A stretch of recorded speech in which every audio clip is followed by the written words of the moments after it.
Alors, salut à vous, salut à tous. Salut.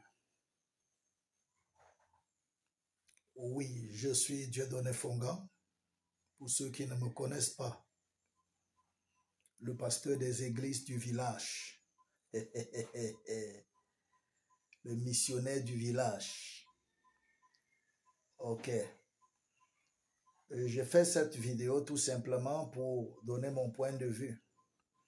Parce que plusieurs me posent la question de savoir, frère, qu'est-ce que tu penses de ce qui arrive à l'homme de Dieu, le pasteur Marcelo Tounasi? Les gens me demandent, qu'est-ce que tu penses des accusations, de tout ce qui se dit sur lui? C'est vrai ou c'est faux? Alors je vais faire une série de vidéos où je vais aussi parler. Je pense quand même que j'ai le droit à la parole. La première chose que je vais dire, c'est que ce soit vrai, que ce soit faux, Marcelo seul, sa défunte épouse et Dieu sont seuls à connaître la vérité. Écoutez-moi bien.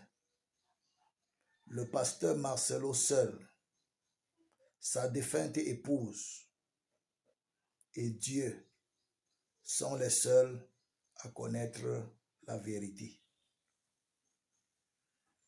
Tout ce qui est en train de sortir à gauche et à droite n'a aucun sens. Toutes les affaires de foyer qui se retrouvent dehors sont les affaires de foyer. Si on fouille dans tous les foyers, on dira qu'il y a des sorciers, des vampires, des criminels, des assassins dans le foyer. Ce n'est pas parce que quelqu'un est parti qu'on va rester par derrière tuer celui qui reste. Alors vous m'avez demandé ce que je pense. Je donne mon point de vue, c'est simple.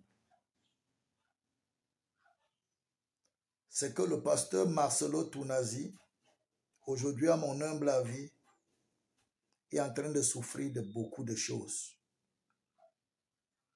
Il souffre premièrement de la popularité, de la starmania. Il est passé du niveau de simple pasteur à un pasteur star, un pasteur planétaire, un pasteur mondial, mondialement reconnu. C'est de ça qu'il souffre. Le pasteur Marcelo n'est plus pasteur des brebis d'une assemblée. Il s'est fait le pasteur du monde entier. Quand tu es le pasteur d'une brebis, des brebis, d'une assemblée, c'est une autre chose.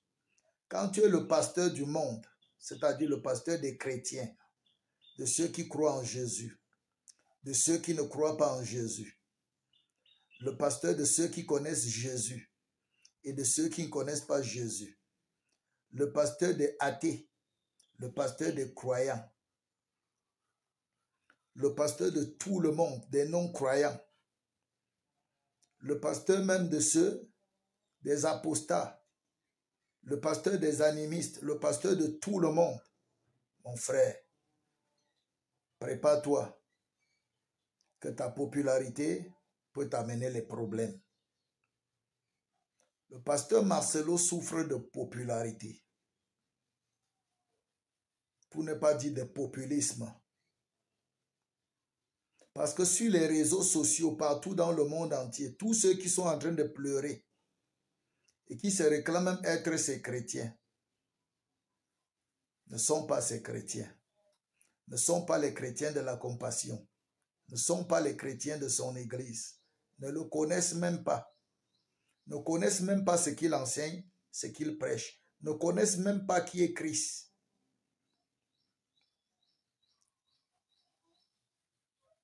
Ils ont cru ce qu'ils voient et non ce qu'ils ont entendu. La deuxième chose que le pasteur Marcelo est en train de souffrir, après le populisme, après la population, après la popularité, pardon, c'est la jalousie. Quand vous regardez les interventions des uns et des autres, on se demande qui est chrétien, qui n'est pas chrétien. Qui est pasteur, qui n'est pas pasteur. Vous voyez les pasteurs se lever contre un pasteur au nom de la justice.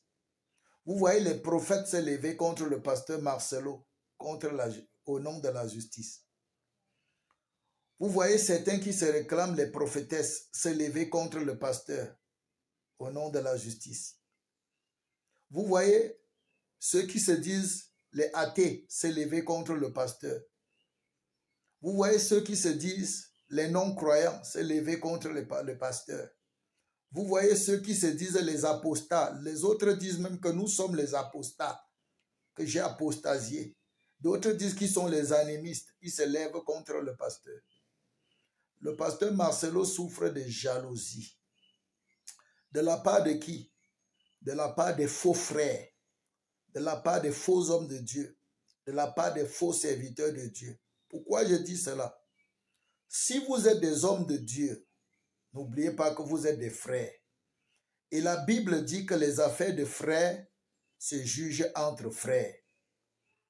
Si ton frère a péché, ce n'est pas sur les réseaux sociaux que tu vas le reprendre. Tu vas aller vers lui. Si la distance est longue, téléphone-le. Vous tous, vous avez le numéro de téléphone du pasteur Marcelo. C'est quelle cabale que vous organisez contre votre frère, si c'est votre frère?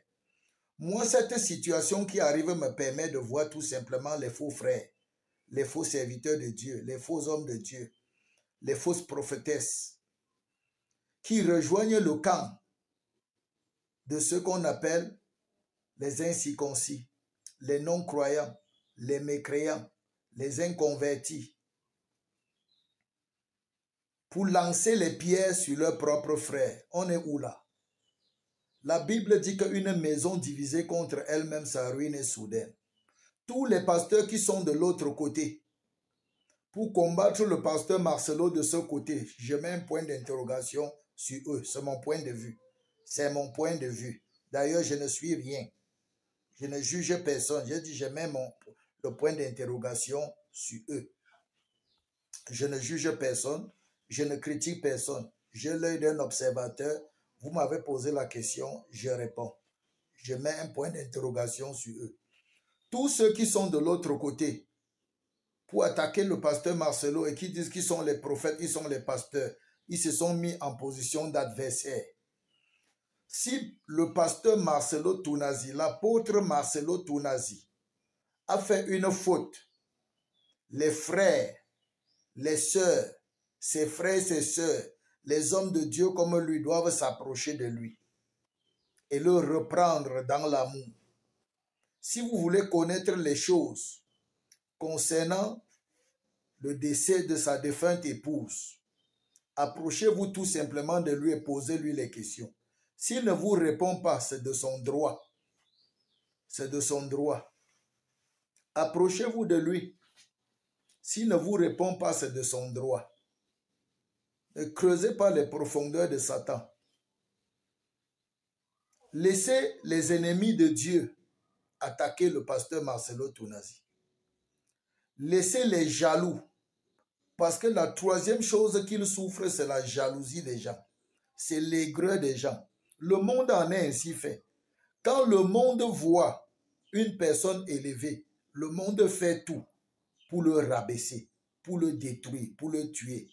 Le monde dans lequel nous sommes, c'est un monde qui tue les gloires, qui détruit les gloires. Et aujourd'hui, je regrette, l'Église est tombée dans la danse. Pendant qu'on parle de réveil, moi je parle plutôt de mort spirituelle. On dit que nous sommes dans la période de réveil. Je dis nous sommes dans la période de mort. L'Église parle le même langage que les non-croyants. C'est la honte. Il n'y a pas la différence entre l'Église et les non-croyants. Je dis c'est la honte. C'est regrettable. Le monde manifeste la colère, la jalousie, la haine. Les croyants, les serviteurs de Dieu, les prophètes, les prophétesses, les grands apôtres manifestent la même chose, l'amertume. De quel côté sommes-nous? Est-ce que nous sommes encore frères? La Bible dit que quand un frère souffre, nous souffrons avec lui. Quand un membre souffre, tout le corps souffre avec lui. Où est l'amour?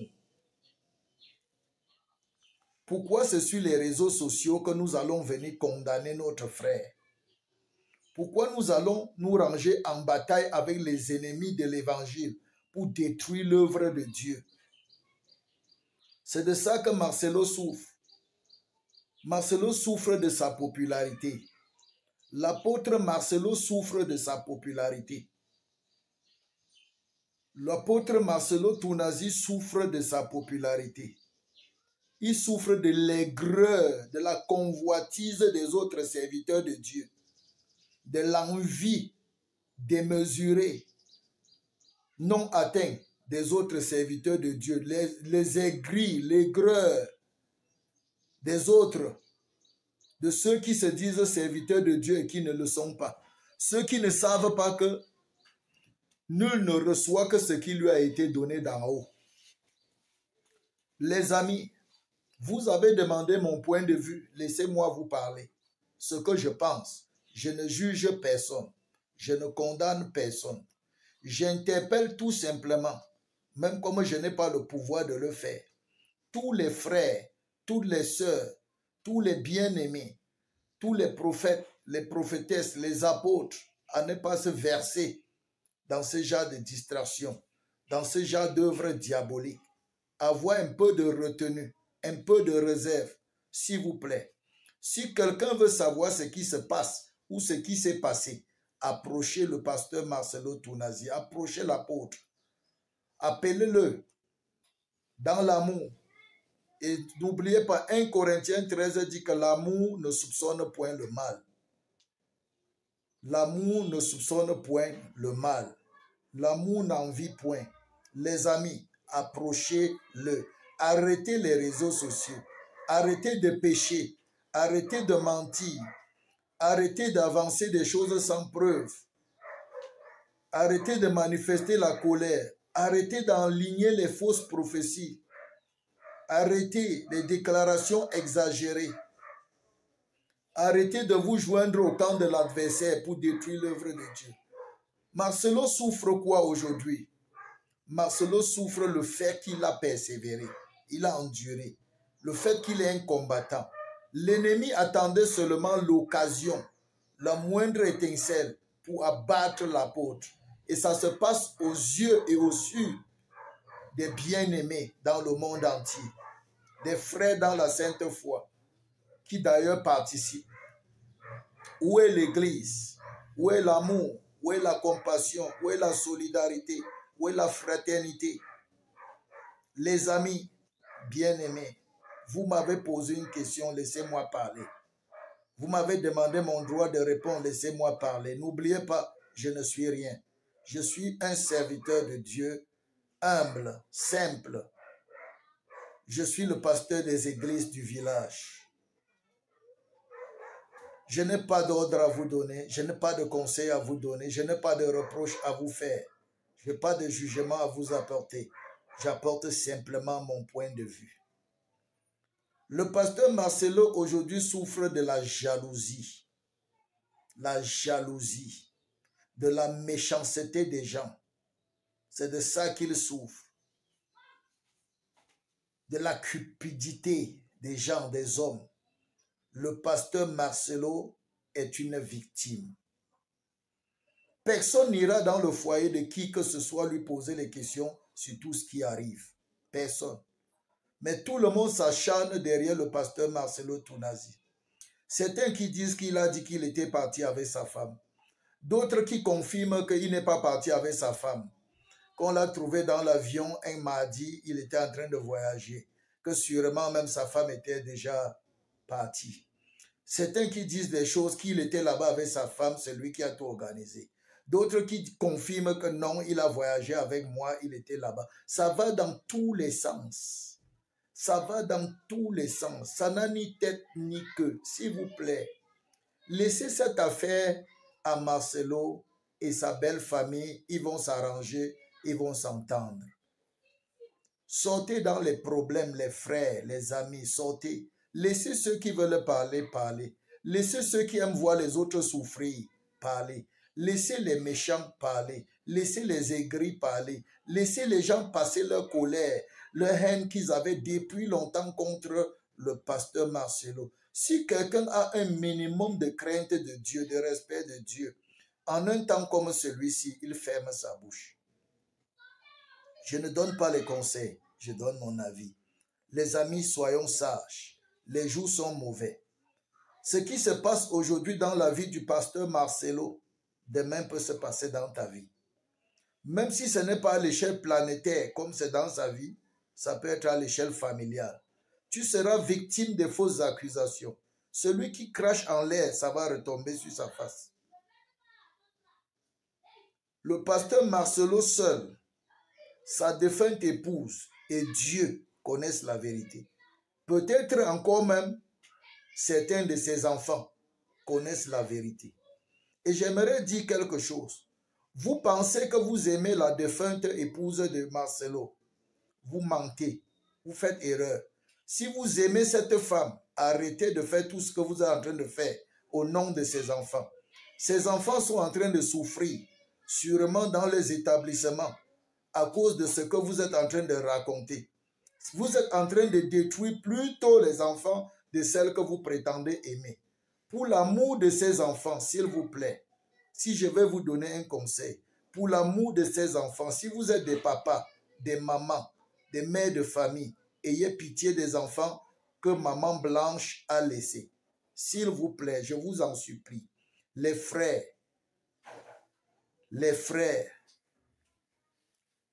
peu importe votre bord religieux, s'il vous plaît, par amour pour les enfants, par amour pour les enfants. Dans tout ce que vous êtes en train de faire, que le combat contre Marcelo, il doit monter, vous voulez seulement voir que la police est venue l'arrêter. La police peut même venir l'entendre sans vous faire plaisir. On peut l'entendre, votre plaisir, votre souci, c'est qu'on l'arrête, on le mette les menottes, c'est ça. Mais la police peut l'enquêter, l'interroger, le convoquer, vous n'êtes même pas au courant. Vous pouvez attendre les choses qui n'arriveront jamais. Et je dis, pendant que vous êtes en train de bavarder, faire le tapage à derrière, les avocats du pasteur Marcelo sûrement seraient en train de s'arranger avec les avocats de la famille de Maman Blanche. Il n'y a pas de problème qu'on n'arrange pas. Tous les problèmes s'arrangent. Tous les problèmes ont une solution. Tous les problèmes ont une solution. Vous le savez. Vous avez toujours eu dans votre famille, dans vos églises, dans vos lieux de service, dans vos maisons. Pire, il y en a que personne ne connaît, vous connaissez seul. Parce que Marcelo est à la dimension internationale. Vous l'amenez à la dimension internationale. C'est normal.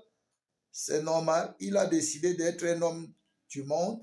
Alors le monde le juge. Bien les amis, c'était tout ce que j'avais à donner comme mon point de vue. Et vous suppliez d'avoir pitié des enfants de Maman Blanche. Ayez pitié des enfants que Maman Blanche a laissés. Pitié, pitié. Même si vous n'avez pas de cœur, ayez un cœur au moins pour ces enfants. Moi, on m'appelle Dieudonné Fongan. Je suis le pasteur des églises du village. Je suis au Cameroun.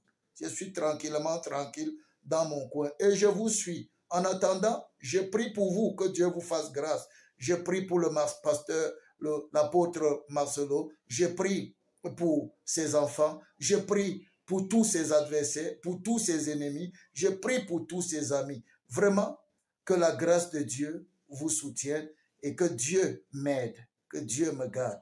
Pardonnez-moi, mes frères, si je vous ai offensé. Pardonnez-moi. Pardonnez-moi surtout si je vous ai offensé. Si je n'ai pas dit ce qui vous a plu ou qui vous a déplu, pardonnez-moi. C'était votre humble frère, le pasteur des églises du village. Affaire Marcelo, on en dira.